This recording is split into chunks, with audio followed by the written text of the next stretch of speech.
नमस्कार।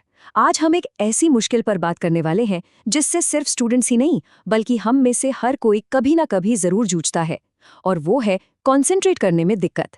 अगर पढ़ाई करते वक्त या कोई जरूरी काम करते हुए मन यहाँ वहाँ भागता है तो समझिए ये विश्लेषण बिल्कुल आपके काम का है। ये हम सबके साथ कभी ना कभी तो हुआ ही है ना? एक ही पन्ना उसे बार बार पढ़े जा रहे हैं लेकिन दिमाग में एक शब्द भी नहीं टिक रहा। कितना फ्रस्ट्रेटिंग लगता है। ये एक इतना कॉमन सीन है कि ये हमें सीधे मुद्दे की जड़ तक ले आता है। तो चलिए सबसे पहले ये समझते हैं कि ये जो फोकस फेलियर है इसका असल में मतलब क्या है। देखिए ये सिर्फ आलस नहीं है, ये एक असली चुनौती है जहां हमारा दिमाग, आप कह सकते हैं, एक बंदर की तरह एक डाली से दूसरी डाली पर कूदता रहता है, किसी एक काम पर टिक ही नहीं पाता। ठीक है, तो अगर इस प्रॉब्लम को सॉल्व करना है तो सबसे पहले इसकी जड़ तक जाना होगा। सीधी सी बात है, किसी भी समस्या का हल तभी निकलता है जब हम उसके कारण को समझें। आखिर हमारा ध्यान भटकता ही क्यों है? चलिए इसके पीछे की वजहों को समझते हैं। अब देखिए दिलचस्प बात यह है कि ध्यान भटकना कोई एक वजह से नहीं होता। ये असल में 4 अलग अलग लेकिन आपस में जुड़े हुए एरियाज से होता है। साइकोलॉजिकल, इन्वायरमेंटल, हमारी लाइफस्टाइल और इमोशनल। इसका मतलब है कि हमें इसे हर एंगल से देखना होगा। चलिए हर कैटेगरी से एक एक उदाहरण लेते हैं।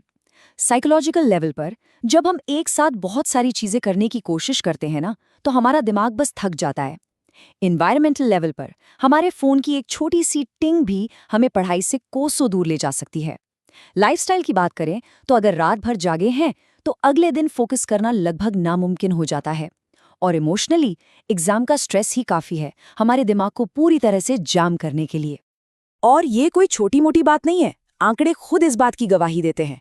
अमेरिकन साइकोलॉजिकल एसोसिएशन के मुताबिक हमारी जो ये डिजिटल आदतें हैं ना, मतलब एक साथ कई काम करना और स्क्रीन से चिपके रहना, इसकी वजह से ध्यान लगाने की हमारी क्षमता 30% तक घट सकती है। सोचिए 30%, ये बहुत बड़ा नंबर है और ये दिखाता है कि प्रॉब्लम कितनी सीरियस है। तो हमने कारणों को समझ लिया, लेकिन ये कैसे पता चलेगा कि कोई एकाग्रता की कमी से जूझ रहा है? चलिए अब उन लक्षणों या संकेतों पर नजर डालते हैं जिन्हें हम देख सकते हैं और महसूस कर सकते हैं।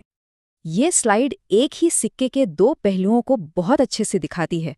एक तरफ स्टूडेंट अंदर ही अंदर अपने भटकते विचारों और मानसिक थकान से लड़ रहा होता है, वहीं दूसरी तरफ टीचर को सिर्फ बाहरी बर्ताव दिखता है, जैसे कि अरे ये तो केयरलेस मिस्टेक्स कर रहा है या इंस्ट्रक्शंस फॉलो नहीं कर रहा।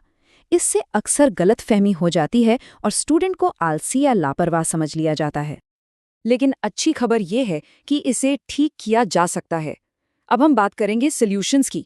इसे नियमों की कोई बोरिंग लिस्ट मत समझिए, बल्कि इसे एक पावरफुल एक्शन लेने वाली टूलकिट की तरह देखिए जिसे कोई भी अपने लिए बना सकता है।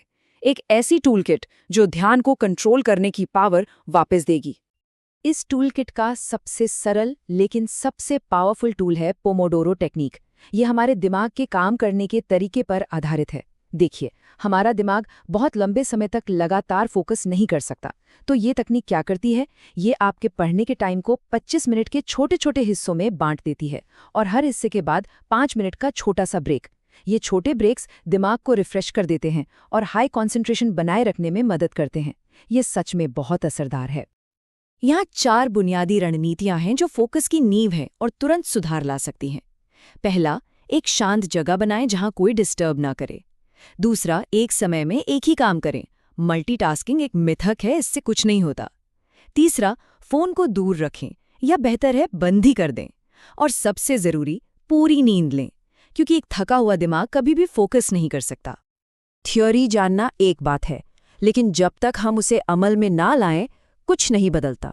तो इन नए तरीकों को सिर्फ जानने के बजाय इन्हें तुरंत प्रैक्टिस में लाने के लिए यहाँ एक ठोस तरीका है। ये चैलेंज सिर्फ कुछ काम करने के बारे में नहीं है, बल्कि ये सेल्फ अवेयरनेस और कंसिस्टेंसी बनाने के बारे में है। हर दिन एक छोटा मैनेजेबल स्टेप लेकर फोकस सुधारने का आइडिया असल में मुमकिन लगने लगता है। और हर दिन के अंत में खुद से ये सवाल पूछकर अपने पैटर्न को समझना आसान हो जाता है कि कौन सी चीज़ ध्यान भटकाती है और क्या चीज़ फोकस रहने में मदद करती है। तो इस पूरी बातचीत का सबसे ज़रूरी पॉइंट क्या है? अगर इस पूरे विश्लेषण से सिर्फ एक चीज़ याद रखनी हो, तो वो क्या होनी चाहिए? चलिए इसे समेटते हैं। मेरे हिसाब से ये इस पूरे विश्लेषण का सबसे पावरफुल और उम्मीद भरा संदेश है। कंसंट्रेशन कोई नेचुरल गिफ्ट नहीं है जो कुछ लोगों के पास होता है और कुछ के पास नहीं। ये एक स्किल है जिसे सीखा जा सकता है, एक मसल की तरह जिसे प्रैक्टिस से मजबूत किया जा सकता है। इसका मतलब ये है कि कोई भी, जी हाँ, बिल्कुल कोई भी अपने फोकस को बेहतर बना सकता है। तो अब सवाल ये उठता है कि इस जानकारी को एक्शन में कैसे लाया जाए। सिर्फ सुनकर छोड़ देने से तो बात बनेगी नहीं, इसे लागू करना होगा। तो जब ये चर्चा खत्म हो तो पहला कदम क्या होगा? आज अपनी किट में पहला टूल कौन सा जोड़ा जाएगा? क्या वो पोमोडोरो टाइमर सेट करना होगा या फिर फोन को उठाकर दूसरे कमरे में रखना? फैसला अपना अपना है, बस शुरुआत करने की देर है।